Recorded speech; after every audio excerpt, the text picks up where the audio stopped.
Career Valet. It's just about 12 o'clock, so we're going to go live in 1 minute. Hang tight here. Thank you for watching. Drop a comment down below and tell me where you're watching from. I'm currently in Washington, D.C., where it is a bit snowy and icy and very cold.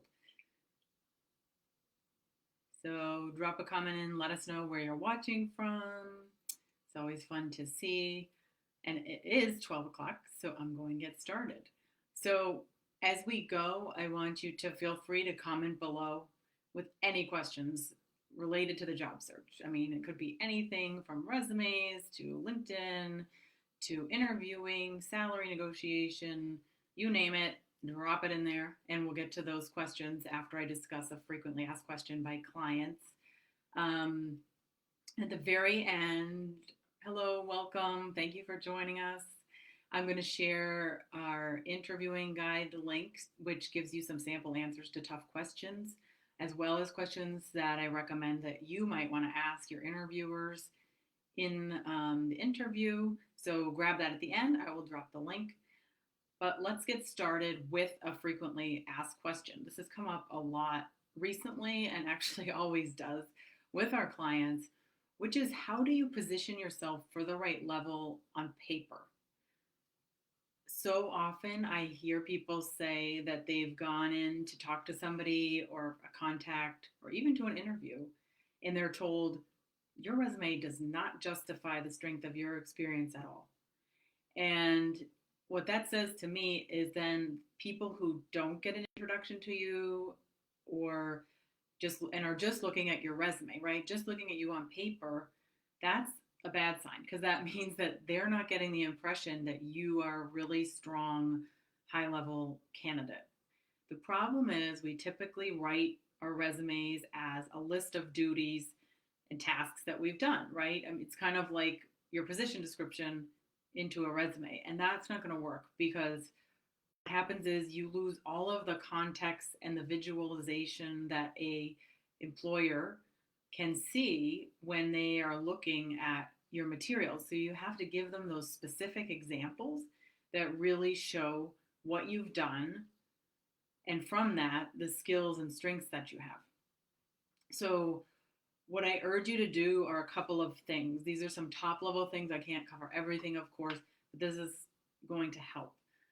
If you don't already have a summary or a couple bullet points at the top of your resume before you jump into education or work experience, whatever order that's in, you're doing a disservice to yourself because this is your opportunity almost to give you like an introduction. I call it sort of the umbrella over all of your experience. You really need to flesh out a couple lines there or a couple bullets so that you can say not only what industries and role, obviously, that you've worked in and what your specialization is, but also those strengths and skills to position you for the right level. Because otherwise, if you think about it, if I'm just received your resume and I'm skimming through and I see senior manager and senior manager, manager, whatever, I mean, I'm going to make my own assumption. And you could be called senior manager in one organization and be called director or VP in another. So you see how there's a problem there. You have to really give that context right up front in that top summary space. Don't let it go to waste. Use it. And then throughout, from there down, you really need to highlight the skills that you bring. So if you are a senior leader, you need to talk about your management skills across the board. Or if you want to get to that level, right? If you're at the manager level, you want to move higher, or you're not at the manager level and want to move to that, you still have to show the skills you have for the next level up. So what might that be? It could be anything. I mean, typical ones might be project management. Even if you haven't managed people, you've probably managed projects or processes, indirectly overseen the work of contractors or vendors or junior staff, interns, and on up, right? So project management might be an example. If you're at a higher level, things that employers like to see are change management skills, leadership and management of staff, building, developing teams, ownership of profit and loss, P&L. There's a lot of different things that you want to feature there that show those core competencies for leadership positions, but they have to be on the paper. And the other thing is going back to the job title comment I just made. I've run into this a lot recently with clients where certain companies call things very different things, not just between industries, different industries, but between different companies. So, for example, if your company has the word manager for your title and you're doing things that in another company would be from talks to friends or just general industry knowledge, market knowledge, that would actually be a VP role, you need to spell that out for the employer. Don't expect them, even if you work for a very large, well-known company, they're not going to know all the internal jargon and internal culture, corporate wise, and politics and things like that. You need to spell it out. So one thing you can do is write, say, next to manager, equivalent to VP at other firms. Again, in your resume, you don't want the employer to be able to infer too many things and have an unconscious bias towards stuff. So what I really encourage you to do is to think that way as you look at your resume and say, okay, is it really clear? Like if I'm pretending this is my friend's resume or a staff member I'm looking at, are these really skills? Are my skills really coming out? Do I really understand what the strengths I bring to the table are here? Are this person, right? If you're just looking at it from an outside in, which is hard to do. So you might want somebody else to do that. So again, those three things: the very start, the summary at the top of qualifications and a summary of who you are and your experience, spell it out, pull out the strengths. 2, highlighting your skills throughout your resume with specific examples. And 3, making sure that your job titles are clear. And if you don't think it's an equivalent to what it would be somewhere else, position that right there, say it up front. So if I want to turn now and ask if anyone has any questions, drop them into the comments. It doesn't have to be about that subject of making sure your resume is strong. It could be about anything else, as I said at the beginning. Don't be shy.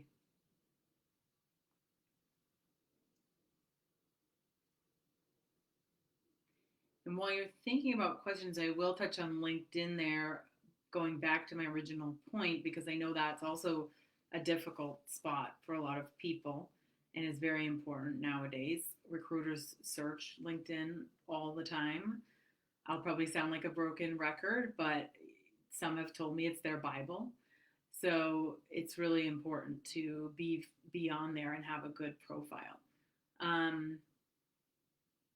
So the question is it an achievement CV?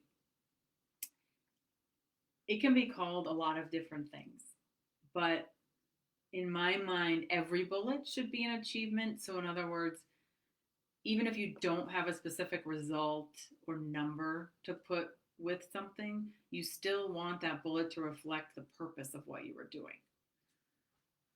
So I hope that helps.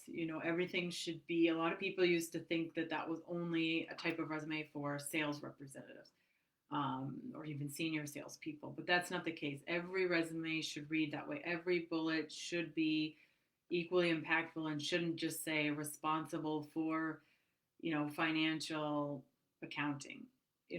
Well, what exactly are you responsible for? Are you responsible for monthly reporting, quarterly, annual? Are you responsible for budgeting, and what size?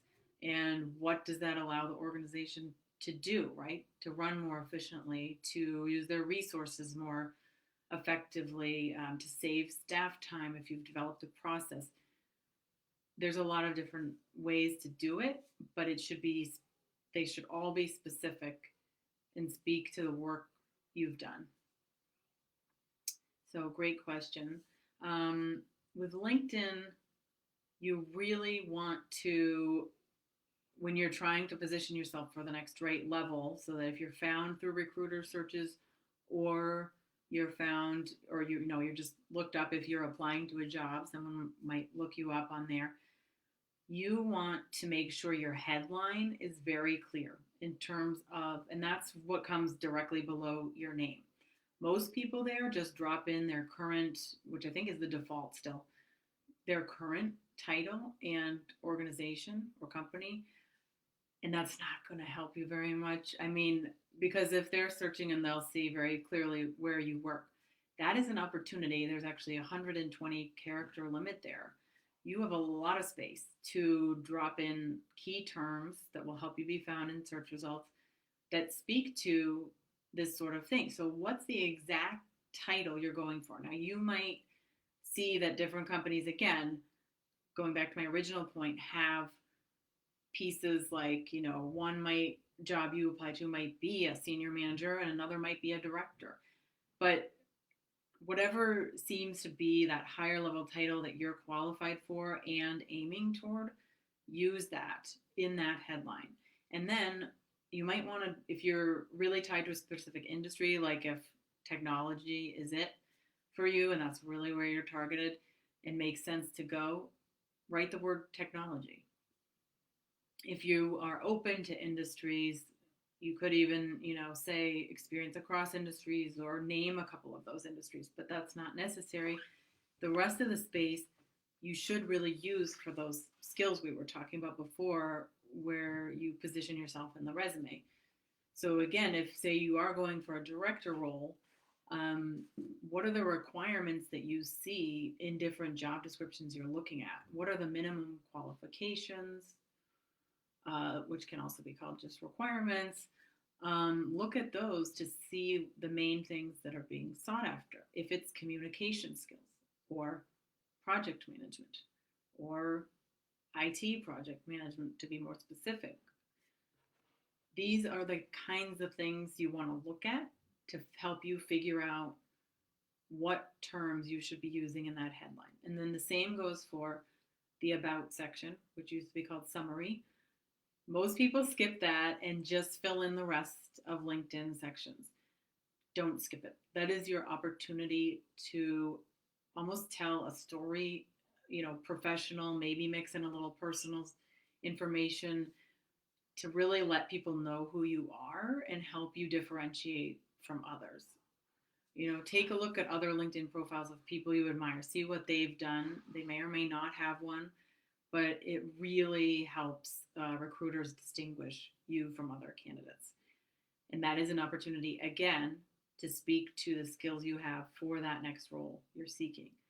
The third thing on LinkedIn that's important are skills. That I believe has a 50 limit of entries you can put there. But the skills are incredibly important as well, and use those terms that you're seeing in the job descriptions, of course, that apply to you. Very important. And then the last piece on LinkedIn I'll talk about is the recommendations. Most people just skip that and don't bother asking for references. It is almost like giving somebody an advanced reference for you that they normally wouldn't have. So if you could go to somebody and offer, like a former colleague or peer or classmate from school, you would want to do that and ask for them. Maybe you give them a reference and then they'd be willing to give you one on there, but it really can help you stand out from other candidates. Soft skills, yes, thank you for mentioning that, are incredibly important. I would say I would not rely too much. I mean, communication skills or interpersonal skills, things like that you see pop up a ton in job descriptions.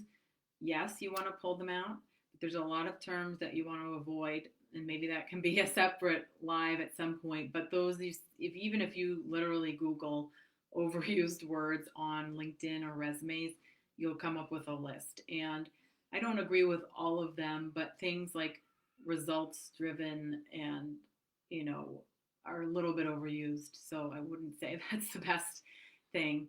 And yeah, social skills and things like that aren't as important. It's more about the skills that you bring from the professional perspective, but then, yes, I mean, if you're getting along well with people, that's interpersonal skills. But try to keep it, again, tied to what you're seeing in the job requirements. So I hope this was helpful. I'm going to drop the link now into here for the interview guide. If you want to grab that, you click on there and enter your email. You will start getting our career advice emails that come out every week. And you can unsubscribe from that at any time. You just hit the link at the bottom. And if you don't want to keep getting them, if it's not helpful for you, so there's no obligation there. I want to thank you for watching, and I hope you'll join us next week on Friday at 12 o'clock Eastern Time. Have a great day.